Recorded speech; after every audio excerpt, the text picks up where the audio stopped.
Hello students. So in continuation, we are today discussing the second experiment of practical chemistry, that is mixture analysis. Salt analysis you have already discussed in class 11. On the same lines, now we will discuss mixture analysis. Here, the basic difference between the salt and the mixture analysis is that in class 12, we prepare a mixture of salts. This means that two salts are mixed together. Therefore, whenever we are doing the mixture analysis, we have to identify the two acidic radicals and the two basic radicals from the given mixture. So, the aim of your experiment is to identify or to detect the two acidic and two basic radical from the given mixture. So, starting with this procedure, first you will take a small quantity of mixture in test tube and dissolve it in NaOH solution.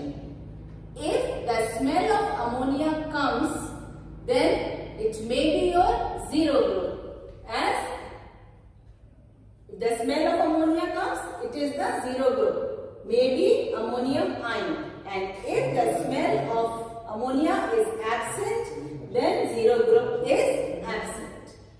So if ammonium is present, this means that we have identified our one basic radical, that is the ammonium ion. For the second one, we will take the fresh mixture in the next test tube and prepare its original solution by dissolving it in dilute HCl. So, mixture plus dilute HCl. If white precipitate comes, then first group present may be let, otherwise first group absent.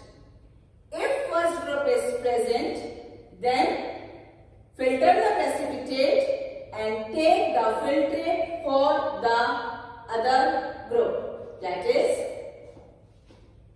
after removing the lead ion, if first group is present, take the filtrate of this solution, pass H2S gas.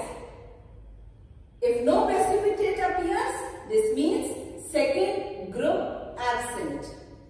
If precipitate appears, means after passing H2S, we are getting the precipitate, means second group present. In second group, we have two ions, that is Cu2 plus and cadmium ions. For copper, we get a black precipitate, whereas for cadmium, we will get a yellow precipitate. This means that it is a key point for you to remember that if second group is present, it could easily be identified by the color of the precipitate. If it is black, it may be copper ion, or yellow, it may be the cadmium ion. Then we will do the confirmatory test for copper and cadmium. After removing copper and cadmium from this, again we will have to take the filtrate of this solution. One thing you have to always keep in mind that we never proceed or we never make the original solution again and again. Original solution has to be made only once. After that, we will only proceed by taking the filtrate. If it is absent, then no problem. If it is present, then remove the precipitate, keep the filtrate, and then proceed for the third group. Take the filtrate of the above solution, boil off H2S gas, and then add ammonium chloride and ammonium hydroxide in excess. Always add ammonium hydroxide in excess. In the same way, if no precipitate appears, third group absent. If the precipitate appears, third group may be present. Again, it may be aluminium ion or iron ion. Again, they both tend can be identified by just simply seeing their precipitate color. Aluminium, in aluminium case, iron we will get a gelatinous white precipitate, whereas for ferric iron we will get a reddish brown precipitate. After removing the precipitate, for the third group, we will again take the filtrate of the above solution and pass H2S gas. If no precipitate appears, fourth group absent. If present, we will get the precipitate for nickel ion or zinc ion or manganese ion. And this is for nickel ion, we will obtain the black precipitate. For zinc, we will get the dirty white precipitate. For manganese, we will get the buff colored precipitate. This means again, the fourth group, if present, can be identified by the color of the precipitate. Then do the confirmatory test for the respective ion.